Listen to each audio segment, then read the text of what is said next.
Apocalypse chapitre 12, verset 12. Il dit, c'est pourquoi réjouissez-vous, cieux, et vous qui habitez dans les cieux. Malheur à la terre et à la mer, car le diable est descendu vers vous, mais d'une grande colère, sachant qu'il a peu de temps. Bien aimé, le diable n'a plus le temps. Il veut amener avec lui plusieurs personnes en enfer. La Bible fait comprendre que dans le livre de 1 Jean chapitre 5, verset 19, que nous savons que nous sommes de Dieu et que le monde entier est sous la puissance du malin. Ça veut dire que le monde entier est sous le contrôle du malin, du diable. Alléluia. Bon, le diable influence le système de ce monde. Alors, bien aimé, Jésus a dit dans Jean 14, verset 30, que le prince de ce monde vient, mais il n'a rien à moi. Bon, si le diable influence beaucoup de familles aujourd'hui, parce que dans la famille, il y a des personnes qui ont ouvert les portes au diable. Parce que le diable ne peut pas influencer une famille ou un individu s'il n'a pas ouvert une porte. Parce que dans le règne de l'esprit, le diable connaît les lois de Dieu. Il ne peut pas venir contrôler une famille ou quelqu'un si la personne ne lui a pas donné accès. Et c'est le péché qui donne accès au diable de contrôler ou d'influencer une famille ou un individu. Bien aimé, les familles donnent accès au diable en fréquentant les agents sataniques. C'est-à-dire que le diable, les marabouts, les milieux occultes.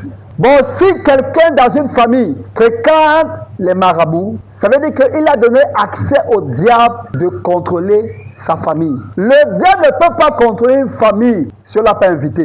Et aujourd'hui, le diable contrôle beaucoup de familles. Si on dit que le monde entier est sous l'influence du malin, ça veut dire que l'humanité est sous l'influence du malin. Et les familles sont sous l'influence du malin.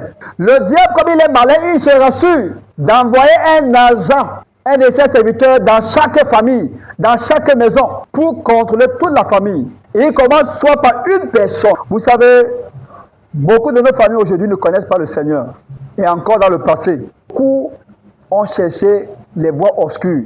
C'était la protection. Et ils ont eu des voisins ou des connaissances qu'ils ont orientés vers quelqu'un des fétiches. Nous parlons de l'esprit de contrôle. Moi, je vous parle comment ça commence. Alléluia. Comment il influence une famille, il contrôle une famille. Ça commence toujours par une porte qui est ouverte. Soit le parent, soit le papa dans une famille, il voulait la protection de ses enfants, de sa famille. C'est pour ça que dans chaque famille, il délègue un esprit. Le diable n'est pas omniscient. C'est-à-dire qu'il n'est pas partout à la fois au même moment. Il ne connaît pas tout. Alors qu'est-ce qu'il fait? Il délègue un esprit de contrôle. Alléluia. Un esprit. Parce que le diable n'est pas omniprésent. Dans cette famille, dans chaque famille, le diable sera sûr d'envoyer un esprit qui va contrôler. Et cet esprit donne les informations de tous les enfants de cette maison. Quoi? L'esprit de contrôle veut savoir qu'il y aura un Messie dans cette famille, dans cette maison. Vous me suivez, bien aimé? C'est parce qu'il y a une porte ouverte. C'est pour ça qu'aujourd'hui, on nous contrôle tous. Bien aimé, on ne se sépare pas du diable facilement et n'importe comment. Et l'esprit de contrôle ne partira jamais dans une famille facilement. Il faut quelqu'un qui cherche Dieu. Il faut quelqu'un qui a enraciné dans les choses de Dieu. Il faut quelqu'un qui a soif de Dieu. Il faut quelqu'un qui a la crainte de Dieu. Il faut quelqu'un qui est prêt à payer le prix pour vaincre l'esprit de contrôle dans une famille qui a été tissée par une alliance. Les esprits, quand ils rencontrent quelqu'un ou quand ils viennent les rencontrer, qu'est-ce qu'ils font? Ils tissent alliance. Parce que c'est la base de l'alliance qui a un contrat avec eux. Tu ne peux pas aller chez un marabout s'il n'y a pas alliance. Tu ne peux pas. C'est facile de faire alliance, mais c'est difficile de se séparer ou de briser l'alliance. C'est pas qu'il y a des personnes même, souvent qu'on les délivre. L'esprit part. Dès qu'il repart, l'esprit entre encore en lui. Pourquoi? Parce que l'esprit là est dans cette personne parce qu'il réclame quelque chose. On l'a dédié. Oui, bien aimé, il y a des parents qui nous ont vendus au diable. En principe, sans se rendre compte. Ils étaient ignorants. Vous me suivez? Quand tu amènes ton enfant chez un marabout, chez un féticheur pour qu'on le lave, tu es en train de donner ton enfant aux esprits, aux démons. C'est que tu protèges l'enfant. Tu as dit que toi, esprit, contrôle mon enfant, contrôle son mariage, contrôle son travail. C'est pas ça. Protège-le. Contre qui? Il y a des familles où on a pris tous les enfants, amenés sur le marabout, laver tous les enfants. Certains même, ils ont amené même le marabout, amené chez le marabout, laver tous les enfants. Certains même, ils ont amené même le marabout, il a même planté les choses dans la concession. Quand j'ai cru, bien aimé, écoutez-moi très bien, quand j'ai cru, j'ai fait une vision. Dans cette vision-là, j'ai vu un démon, grand de taille, dans la maison familiale, tellement géant. Dans cette vision, j'ai coupé sa tête. Et j'ai pris sa tête, jeté dans une poubelle. Et j'ai compris, bien aimé, que moi, en tant qu'homme de Dieu, ma mission, c'est de couper la tête de tout esprit de contrôle qui est dans ma famille. Vous me suivez? Tant que l'esprit de contrôle n'est pas vaincu, tu n'auras pas la stabilité dans ta vie, dans tous les domaines. Quand ta vie tourne en rond, c'est un signe qu'il y a un esprit qui contrôle ta vie. Comment tu peux servir Dieu? Tu mènes une vie de sanctification, tu te sépares de beaucoup de choses, mais rien n'avance. Qu'est-ce qui se passe? Est-ce que Dieu ment? Dieu ne ment pas. Jérémie a posé la question à l'Éternel. Quoi, ma douleur est-il continuelle? Tu es enfant de Dieu, mais rien n'avance. Tu ne poses pas les questions. Et pourtant, au début de la foi, Dieu te révèle les problèmes de la famille. Il révèle la source de tes problèmes. L'esprit de contrôle est un esprit qui fait la surveillance sur des familles ou sur une personne pour l'empêcher de faire ce qu'il veut. Rappelez-vous dans Jean 10, verset 10, que le voleur ne vient que pour dérober, égorger et détruire. Parce que c'est la mission de l'esprit de contrôle. Son rôle est de te contrôler, de te poursuivre, de te stopper et de t'emprisonner. Il te suit. On t'apprécie, ce n'est pas un problème. Mais le jour où un homme vient toquer, il dit qu'il veut le mariage. Qu'est-ce qu'il fait? Il vient gâter la relation. L'esprit de contrôle ne veut pas qu'on le résiste. Il détruit tout ce que tu bâtis. Il est responsable de tes mauvais choix, de tes mauvaises décisions. Il t'influence même sur les choix. Il connaît ce qui n'est pas bien pour toi. Il connaît ce qui est si bien pour toi. Alors il contrôle tes choix. Il te pousse à faire les mauvais choix. Il contrôle tes relations. Il veille à ce que les lois établies dans la famille soient respectées. Si tu te maries avec un sorcier, il est dangereux. Il le paie en silence. Il influence ta volonté. Bien-aimé, tu ne peux pas combattre le diable avec ton intelligence. Il faut l'esprit de Dieu. Il contrôle tes finances. Il contrôle tes entrées et tes sorties. Il contrôle tes dépenses. Il contrôle surtout. Il veut te rendre la vie amère. Te faire regretter pourquoi tu es né. En fait, il veut te pousser à te suicider. C'est un démon, qui contrôle toute la famille. Tu constates que ta mère a le même problème. Ta grande soeur a le même problème. Toi aussi, tu as le même problème. On est telle mère, telle fille, tel père, tel fils. Il veut contrôler toutes les déceptions amoureuses, les maladies, toujours à la même période, le mal de tête, le mal de dos, le mal de ventre, à une certaine partie du corps. On a tous mal là-bas. C'est l'esprit de contrôle. Quand une porte veut s'ouvrir dans ta vie, tu commences à jubiler. Mais plus tard, la porte se ferme aussitôt. Parce qu'il contrôle et tes entrées. Celui qui décide qui va entrer dans ta vie, qui va sortir. Bien aimé, il influence même tes rêves. Il te fait croire que ça va. Il y a des personnes dans la vie, ils sont à l'aise dans la saleté. Tu sens que ce n'est pas ton niveau. Tu veux aller plus loin, mais c'est comme si c'est une barrière. C'est comme si c'est une force qui t'empêche. Il t'empêche de voir ta vraie valeur dans la vie. Il te pousse à douter de toi. On t'apprécie dehors, mais toi-même, tu ne t'apprécies pas. Tu dis que les gens me flattent. On ne te flatte pas. Tu es une belle femme. Mais il veut que tu te vois incapable. Alléluia. Il te fait croire que la beauté, c'est ce qui est physique. La beauté silencieuse, ce n'est pas ce qui est physique. La beauté, c'est ce qui est spirituel. Ce qui est invisible. Ce n'est que la puissance de Dieu qui peut le résister. Aucun être humain ne peut résister à l'esprit de contrôle. Comme son nom l'indique, il contrôle tout ton être. Qui était joyeuse avant. Il suffit du mauvais de nous. Tu as vu un sorcier qui contrôle l'église ou les personnes. Tu as vu ça. C'est-à-dire qu'il le perd dans le silence. Il est avec toi. Mais il influence tes émotions. Il t'en donne les mauvaises nouvelles. Il te gâte la joie. Les gens qui aiment mentir. Quand un esprit de contrôle est dans une église, tout le monde, il contrôle même les grandes personnes. Ils sont rusés. Faute identité. Il prétend être ce qui n'est pas.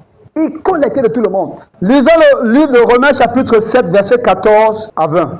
Il dit, nous savons en effet que la loi est spirituelle, mais moi je suis charnel, non spirituel, vendu en esclave pour le contrôle du péché. Ça c'est Paul qui dit. Verset 15. Car je ne sais pas ce que je fais, je ne fais point ce que je veux.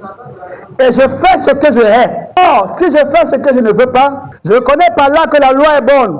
Et maintenant, ce n'est plus moi qui le fais, mais c'est le péché qui habite en moi. Ce qui est bon, je le sais, n'habite pas moi, c'est-à-dire dans ma chair. J'ai la volonté, maintenant le pouvoir de faire le bien. Car je ne fais pas le bien que je veux, et je fais le mal que je ne veux pas. Et si je fais ce que je ne veux pas, ce n'est plus moi qui le fais, c'est le péché qui habite à moi. Quand l'esprit de contrôle de l'aimer influence ta vie, tu ne fais plus ce que tu veux faire. Tu n'as plus le pouvoir de choisir ou de décider. Il influence sur tout dans ta vie. Tu veux faire le bien, mais tu fais le mal que tu ne veux pas faire. Tu te rends compte? Tu as l'intention de faire le bien, mais tu fais le mal. Toujours les erreurs, échec sur échec. Mais je prie pour toi ce soir. À partir de ce soir, à partir d'aujourd'hui, cet esprit de contrôle qui a longtemps régné dans ta famille, il va te lâcher au nom de Jésus. Et il va te lâcher au nom de Jésus-Christ de Nazareth. Il va libérer ta maison ce soir. Dans le nom de Jésus-Christ de Nazareth. Tu es enfant de Dieu, mais tu fais les mêmes erreurs tous les jours. C'est l'esprit de contrôle. Tu es enfant de Dieu, tout est opposé avec toi. Comment vaincre l'esprit de contrôle? Lisons Jérémie 15, versets 18 à 19. Pourquoi ma souffrance est-elle continuelle? Pourquoi ma plaie est-elle douloureuse et ne veut-elle pas se guérir? Il dit, serais-tu pour moi comme une source trompeuse, comme une eau dont on n'est pas sûr? Il pose la question à l'Éternel. Pourquoi sa souffrance est-elle continuelle?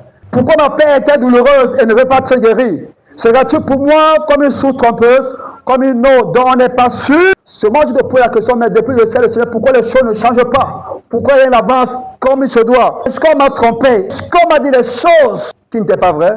Verset 19. Il dit, c'est pourquoi ainsi parle l'Éternel. Si tu te rattaches à moi, je te répondrai. Et tu te tiendras devant moi. Si tu sépares ce qui est précieux de ce qui est vil, tu seras comme ma bouche. C'est à eux de revenir à toi, mais ce n'est pas à toi de retourner à eux. Je te rendrai pour ce peuple comme une forte muraille d'airain. Ils te feront la guerre, mais ils ne te vaincront pas, car je serai avec toi pour te sauver et te délivrer. Dit l'Éternel, je te délivrerai de la main des méchants, je te sauverai de la main des violents. Si nos souffrances refusent de partir, c'est parce qu'il y a un lien avec les forces des ténèbres. Jésus a dit, vous aurez la tribulation dans le monde, mais prenez qu'on ait vaincu le monde. En fait, en tant qu'enfant de Dieu, les problèmes peuvent arriver. Alléluia, les tribulations peuvent arriver. Mais quand ça devient une maladie qui ne finit jamais, c'est-à-dire la source, c'est un démon qui est derrière. Vous me suivez? Alléluia. Il y a un temps d'épreuve, mais ton épreuve ne finit jamais. C'est qu'il y a un démon, il y a un esprit qui te contrôle, qui refuse de te lâcher. Mais après ce soir, il va te lâcher dans le nom de Jésus-Christ. Nos parents ont commis des erreurs, parfois inconscientes ou parfois conscientes. Et on a suivi, on a participé aussi. Jésus a dit, vous connaissez la vérité et la vérité vous rendra libre. En principe, nous, en tant qu'enfants de Dieu, on n'a pas souvent le temps de trop creuser, de trop chercher la source de nos problèmes. Il dit à Jérémie, si tu sépares de ce qui est vil et ce qui est précieux, tu seras comme ma bouche. C'est-à-dire qu'il y avait une chose qui était en Jérémie, qui appartenait au diable. Jésus a dit, le pain de ce monde, il n'a rien à moi. Si le diable n'a rien en toi, il va te lâcher rapidement. Mais si tu ne te lâches pas, il y a une chose qui le retient encore dans ta vie. Mais il faut une repentance sincère pour que l'esprit de contrôle lâche nos vies. Il faut une restitution totale. Genèse 35, verset 1 à 2. J'ai la parole au nom puissant de Jésus-Christ. Dieu dit à Jacob, lève-toi, monte à Bethel. Et demain-ci, là tu dresseras un autel au Dieu qui t'a paru lorsque tu fuyais Ésaü ton frère. Jacob dit à sa maison et à tous ceux qui étaient avec lui, ôtez les dieux étrangers qui sont au milieu de vous. Purifiez-vous et changez de vêtements.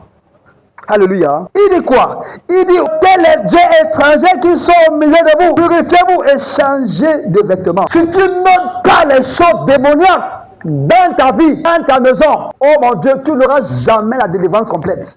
Vous me suivez? Tu n'auras jamais la délivrance complète. Pour devenir, il faut se détacher. Pour devenir avec Dieu, il faut se séparer des choses du monde. Bien aimé, dans nos familles, il y a des autels maléfiques qui ont été bâtis. Il y a des gens qui fréquentent encore les marabouts, ils ont les objets des marabouts dans les maisons. Tant qu'il y a ces objets dans ta maison, tu n'auras jamais la paix que tu cherches, à moins que tu te sépares de ces choses. Il dit, ôtez les dieux, au Kalamashata. Jacob aimait Rachel, mais Rachel a volé les dieux de son père. Et quand Laban est venu, son père est venu réclamer ses dieux, Jacob était surpris que comment tu peux venir vers moi pensant que j'ai pris tes dieux. Il a déclaré, il a dit quoi? Que celui qui a pris tes dieux meurt. Et Rachel est morte. Quand on sait Dieu, on ne se mélange pas. La vie est assez compliquée. La vie spirituelle, bien-aimé, quand tu n'avances pas, d'abord, tu te poses les questions et les gens qui te connaissent se posent aussi les mêmes questions que toi. C'est-à-dire, quand tu dis à Christ, sois sérieux avec Jésus-Christ. Parce que les démons là, ils veulent nous mettre dans la honte.